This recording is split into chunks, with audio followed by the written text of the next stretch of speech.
Uno de los hechos históricos que nos revela la depravación humana es la idolatría, y en especial los cultos a los ídolos paganos. Pocos cultos evocan una repulsión tan visceral como la adoración a Moloch. Las escrituras lo denuncian con una severidad absoluta, calificándolo de abominación y prohibiendo a Israel, bajo pena de muerte, dar de sus hijos para hacerlos pasar por el fuego a Moloch, según nos revela Levítico capítulo 20, versículo 2 al 5. La vehemencia del mandato divino subraya la gravedad de la ofensa. No era una simple idolatría entre muchas, era la cúspide de la rebelión, un ataque directo al pacto y a la imagen de Dios en el hombre. Para el cristiano de nuestra época, estas prácticas pueden parecer reliquias de un pasado bárbaro, tan distantes que resultan casi fantásticas e irrelevantes para los sofisticados males de nuestra época.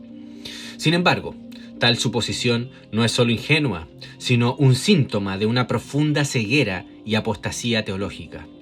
La adoración a Moloch no ha desaparecido, simplemente ha cambiado, adaptándose a la sensibilidad de una era que prefiere la asepsia burocrática a los altares de bronce. El antiguo dios rey, que demandaba la sangre de los niños para asegurar la prosperidad del colectivo, pervive hoy, más poderosa que nunca, en la forma de Estado, y el nuevo y voraz Leviatán, que reclama para sí una soberanía total y el sacrificio último de sus ciudadanos. Para comprender esta alarmante continuidad, primero, debemos despojar a Moloch de su mística pagana y entender su verdadera naturaleza teológica y política. La palabra Moloch, o Melech, significa simplemente rey. Era una de las muchas manifestaciones de Baal, que significa Señor. De esta manera, el culto a Moloch era fundamentalmente una religión política, la deificación del poder terrenal encarnado en el gobernante, y por tanto, una religión que adoraba el poder. En las cosmologías paganas, desde Egipto hasta Babilonia, no existía la brecha radical y absoluta entre el creador y la criatura, lo cual es fundamental para la fe bíblica, para el cristianismo. En cambio, se presuponía una solución inmanente al problema filosófico del uno y los muchos, a través de una continuidad del ser. Esta gran cadena ininterrumpida del ser unía los cielos y la tierra, los dioses y los hombres, en un solo plano de existencia. En este sistema, el poder político no era simplemente una institución humana sujeta a una ley superior y trascendente a él, sino una manifestación directa del poder divino. El rey, ya fuera Faraón o el emperador de Roma o el rey de los amonitas, no era un mero hombre, sino un dios hombre, el punto de contacto entre el orden divino y el humano, el mediador y salvador de su pueblo. Adorar a Moloch era, por tanto, adorar al rey Dios y su poder como el principio ordenador, providencial y salvífico de la realidad. Era la fe en el poder del hombre organizado, como en la Torre de Babel, para redimir al hombre. El rito central de este culto, el sacrificio de niños, era la expresión lógica y sacramental de esta teología política. Al entregar a sus primogénitos, su futuro, su herencia, su linaje, al fuego, los adoradores no realizaban un acto de piedad irracional. Más bien, estaban llevando a cabo una inversión definitiva en su verdadero Dios, el poder encarnado en el Rey. Era un acto de fe suprema en el poder del hombre para controlar el futuro, para aplacar a las fuerzas del caos y para asegurar su propia salvación a través del Rey Dios. Al dar al rey poder sobre la vida y la muerte de sus propios hijos, le otorgaban una prerrogativa que pertenece solo a Dios, el autor de la vida. Era la apostasía hecha carne y hueso, la transferencia de la soberanía del Dios Trino al rey deificado. Este acto negaba la promesa de Dios hecha a Abraham, que era una promesa de futuro y descendencia bajo la bendición de Dios, y la reemplazaba por una seguridad comprada al poder humano al más alto precio. Cuando observamos el Estado moderno a través de esta lente bíblica, los paralelos son ineludibles y escalofriantes. El Estado, humanista y anticristiano por definición, habiendo destronado a Dios de la plaza pública gracias a la voluntad general de los hombres, se ha entronizado a sí mismo como la deidad suprema de nuestra época. Al igual que el antiguo Moloch, el Estado exige una lealtad total y reclama jurisdicción absoluta sobre cada esfera de la existencia del individuo, del ser humano.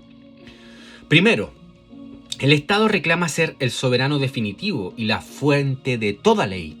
La ley ya no se deriva de la revelación divina de un Dios trascendente, sino del decreto del Estado, ya sea a través de legislaturas, tribunales o agencias burocráticas. La moralidad se define por la conveniencia política y la opinión pública, que el mismo Estado moldea a través de sus instituciones. El Estado se ha erigido como el nuevo Dios providente y soteriológico, prometiendo una salvación total desde la cuna hasta la tumba y asumiendo el rol de proveedor universal en educación, bienestar y salud. Ha usurpado el papel de la familia, la iglesia y la comunidad, declarando que solo Él tiene el poder y la sabiduría para ordenar la sociedad. Los derechos ya no se entienden como otorgados por Dios, sino como privilegios concedidos por el Estado que pueden ser redefinidos o revocados a voluntad. Esta es la esencia de la idolatría, atribuir a una criatura los poderes y prerrogativas del Creador. Segundo, el Estado moderno, como Moloch, exige el sacrificio de sus hijos.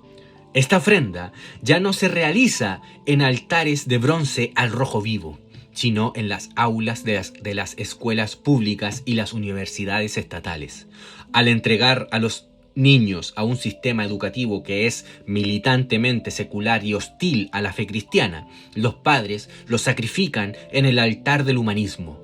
Se les enseña que el hombre, y no Dios, es la medida de todas las cosas, que la verdad es relativa, que la moralidad es una construcción social, que la historia es una lucha de poder entre grupos de víctimas y opresores, y que el Estado es el agente principal del progreso, la seguridad y la redención. Son despojados de su herencia bíblica y adoctrinados en la fe del nuevo orden creado por el Estado, preparados para servir al Estado Dios en lugar de al Rey de Reyes.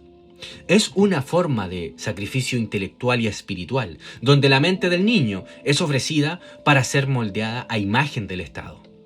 En este sistema, los educadores seculares actúan como el sacerdocio oficial de Moloch, iniciando a los jóvenes en los dogmas de la fe humanista y asegurando su lealtad al Estado por encima de Dios y la familia.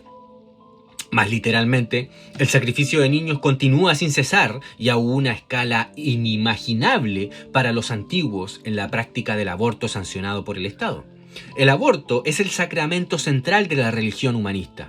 Es la afirmación definitiva de la autonomía del individuo, su derecho a disponer de la vida y la muerte para servir a sus propios fines, un derecho concedido y protegido por el Estado. Millones de niños son sacrificados anualmente en el vientre de sus madres, una ofrenda al Moloch de la conveniencia personal, la libertad sexual sin consecuencias y la autonomía radical, esa que supuestamente nos quiere entregar el Estado, pero que la absorbe él mismo. El Estado, al legalizar, proteger y a menudo financiar esta masacre, se revela como el sumo sacerdote de este culto a la muerte. Garantiza a sus ciudadanos el derecho a sacrificar a su descendencia a cambio de una supuesta libertad, de la misma manera que el antiguo rey Dios garantizaba la prosperidad a cambio del primogénito. Las clínicas de abortos es el templo moderno de Moloch, un lugar estéril y silencioso donde se ofrece la sangre de los inocentes para asegurar el estilo de vida del ser humano estatista.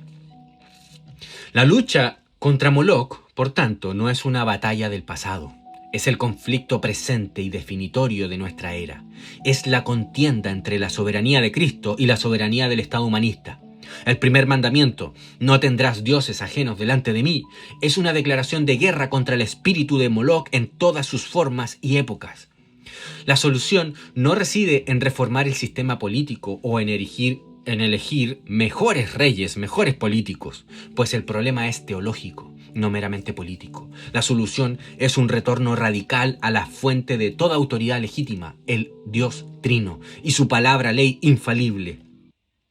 Los cristianos están llamados a un acto de secesión espiritual y cultural, a retirar su lealtad, su confianza y sobre todo a sus hijos del alcance del Moloch moderno, en obediencia al mandato de dominio dado por Dios al hombre, que se nos revela en Génesis capítulo 1. Estamos llamados a reconstruir cada área de la vida, la familia, la iglesia, la escuela, nuestras vocaciones, sobre el fundamento de su palabra ley. Esto no es una mera retirada defensiva, sino la ofensiva del reino de Cristo, estableciendo esferas de gobierno piadoso que apliquen la ley de Dios para así desplazar al falso Dios del Estado y reclamar toda área para Cristo.